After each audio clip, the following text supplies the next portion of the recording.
Halo Sobat Kelana, pada video ini kita akan menjelajahi kawasan bersejarah di pusat kota Bogor yang menjadi titik sentral awal pengembangan ilmu botani di Indonesia, yaitu Kebun Raya Bogor.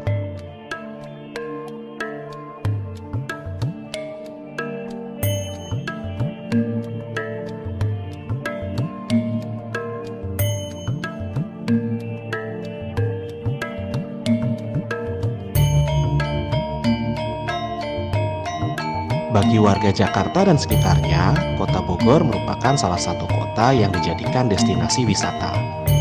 Dengan jarak hanya sekitar 50 km dari Jakarta, kota Bogor memberikan pilihan destinasi wisata bagi para pelancongnya.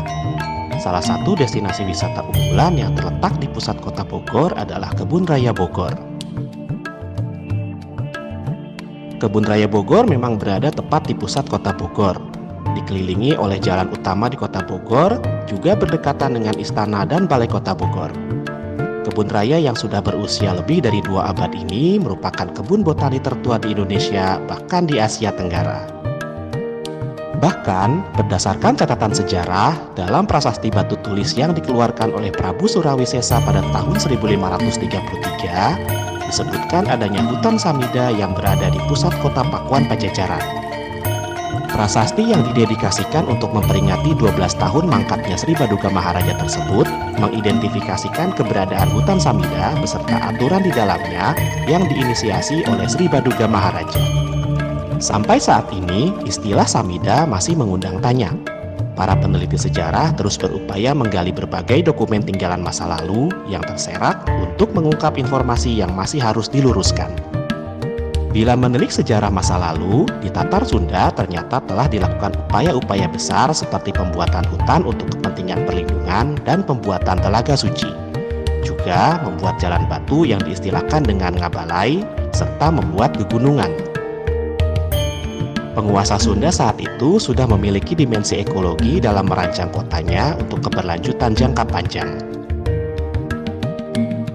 Berpangkal berbagai informasi yang dihimpun dari naskah berupa dokumen-dokumen lama dan ahli sejarah, juga penelusuran bukti fisik yang saat ini masih ada, kisah sejarah, dan fakta di lapangan, mengarah pada adanya kemungkinan tinggalan sejarah yang sangat berharga, yaitu Samida. Salah satunya berada di kawasan yang saat ini menjadi Kebun Raya Bogor.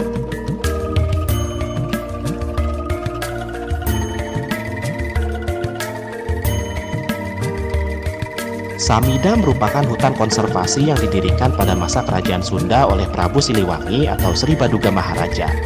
Saat itu hutan tersebut dibuat sebagai upaya perlindungan karena di dalamnya terkandung kayu yang digunakan untuk upacara suci dan juga sebagai reservoir air. Selain itu, berkaitan dengan Samida juga diinterpretasikan sebagai sebuah pohon. Nginyan Samida membuat hutan yang kayunya khusus digunakan untuk upacara pembakaran mayat. Kayu Samida seperti cemara yang mengandung terpentin dan mudah terbakar. Dan bila merujuk pada bahasa Kawi, kata Samida, samit atau samit berasal dari bahasa Sanskerta yang berarti kayu bakar. Berdasarkan riwayat lain, diartikan pula Samida sebagai hutan buatan. Hutan yang ditanami pohon-pohon kayu yang dibutuhkan untuk pembakaran jenazah. Tahun 1513, Sri Baduga Maharaja membangun Samida sebagai sebuah upaya menjaga kelestarian alam dan memelihara benih-benih kayu langka.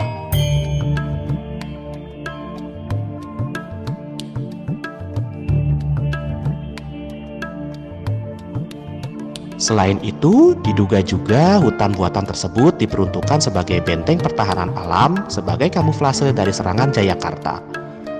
Nyatanya, sejarah berkata lain, Jayakarta ataupun VOC tidak pernah menyentuh Pakuan Pajajaran.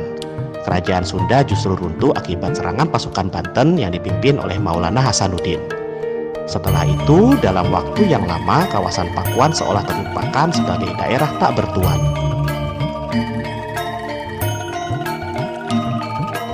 Keberadaan Samida menarik perhatian Gubernur Jenderal VOC Gustav Willem Baron van Imhoff yang memerintah di tahun 1743 sampai 1750.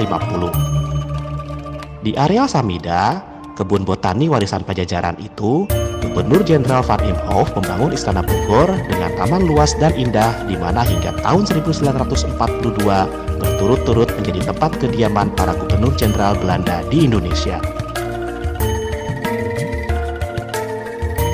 Pada masa Sir Thomas Stamford Raffles, Gubernur Jenderal Inggris dan penulis buku The History of Java, Samida mulai dikembangkan dengan bantuan seorang ahli botani Inggris, William Kent. Raffles menyulap halaman istana menjadi taman bergaya Inggris klasik. Inilah awal mula Kebun Raya Bogor dalam bentuknya yang sekarang. Di area Kebun Raya Bogor ini juga terdapat Memorial Lady Raffles yang meninggal dunia di Buitenzorg ketika sang suami bertugas sebagai penguasa Inggris di Hindia Timur Belanda. Penguasaan Inggris di Hindia Timur Belanda berakhir pada tahun 1816, di mana Inggris menyerahkan kembali wilayah yang dikuasainya kepada Belanda.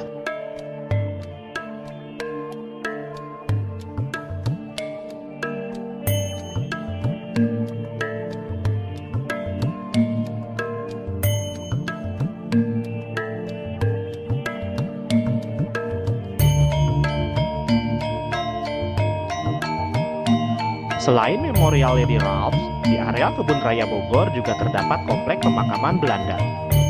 Komplek pemakaman ini merupakan makam-makam para tokoh yang mengabdikan hidupnya untuk Kebun Raya Bogor. Komplek pemakaman ini telah ada di Kebun Raya Bogor jauh sebelum Caspar George Karl Renwoud, pendiri sekaligus pemimpin pertama Kebun Raya Bogor pada tahun 1817 meresmikan pembukaan Kebun Raya Bogor.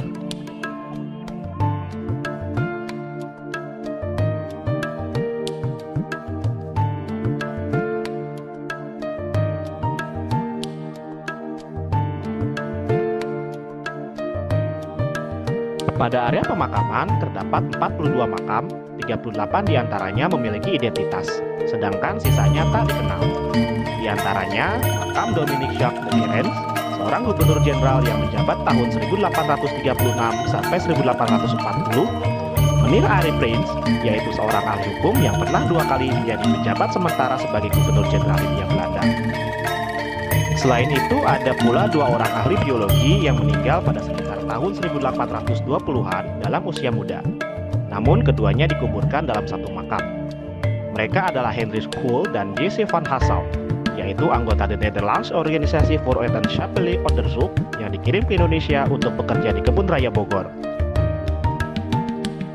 Makam tertua di komplek pemakaman ini adalah makam seorang administrator toko obat berkebangsaan Belanda yang bernama Cornelis Potman yang meninggal dunia pada tanggal 2 Mei 1784. Sedangkan makam yang paling baru adalah makam Profesor Dr. Kosterman yang meninggal pada tahun 1994. Beliau adalah seorang ahli botani terkenal berkebangsaan Belanda yang kemudian menjadi warga negara Indonesia sejak tahun 1958.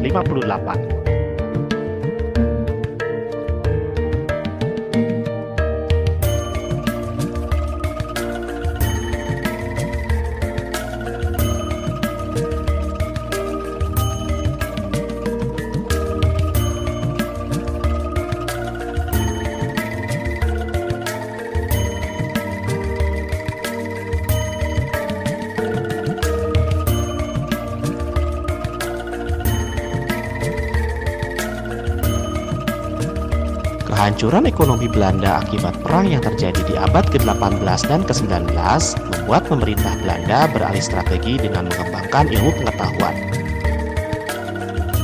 Oleh sebab itu, diutuslah Cornelis Theodorus Elout dan Robert Alexander Gerard Philipp Baron van der Capellen ke Indonesia bersama Profesor Caspar George Karl Renwoud.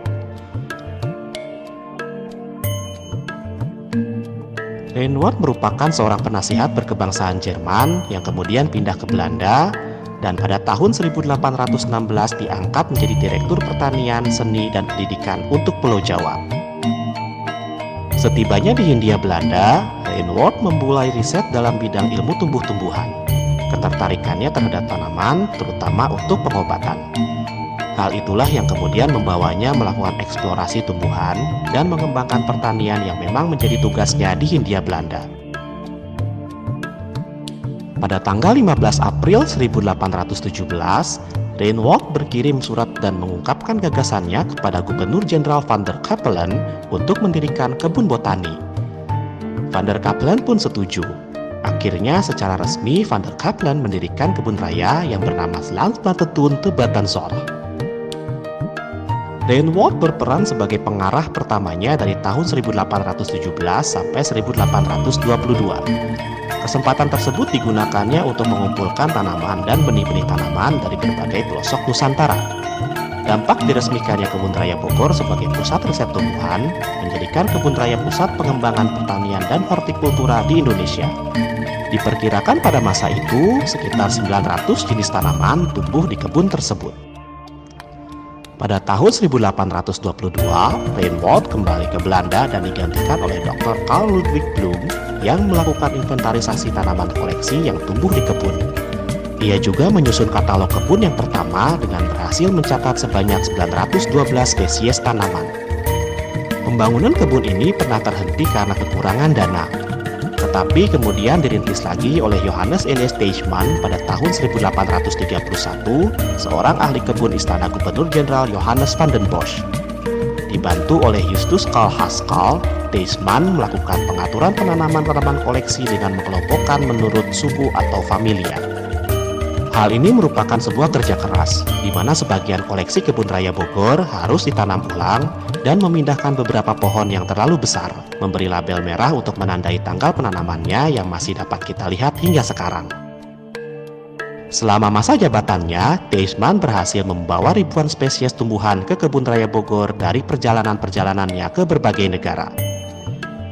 Deisman kemudian digantikan oleh Dr. Rudolf Hermann Christian Karl Schäfer pada tahun 1867.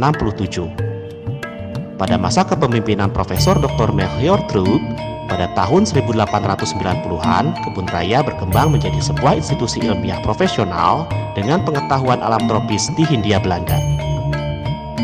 Awalnya Kebun Raya Bogor hanya digunakan sebagai kebun percobaan bagi tanaman perkebunan yang akan diperkenalkan di Hindia Belanda.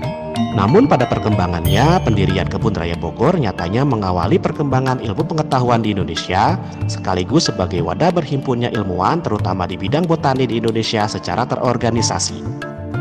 Sejarah mencatat, berawal dari Kebun Raya Bogorlah kemudian lahir beberapa institusi ilmu pengetahuan lain seperti Bibliotheca Bogoriensis pada tahun 1842, Herbarium Bogoriensis pada tahun 1844, Kebun Raya Cibodas pada tahun 1860, Laboratorium Troob pada tahun 1884, dan Museum dan Laboratorium Zoologi pada tahun 1894.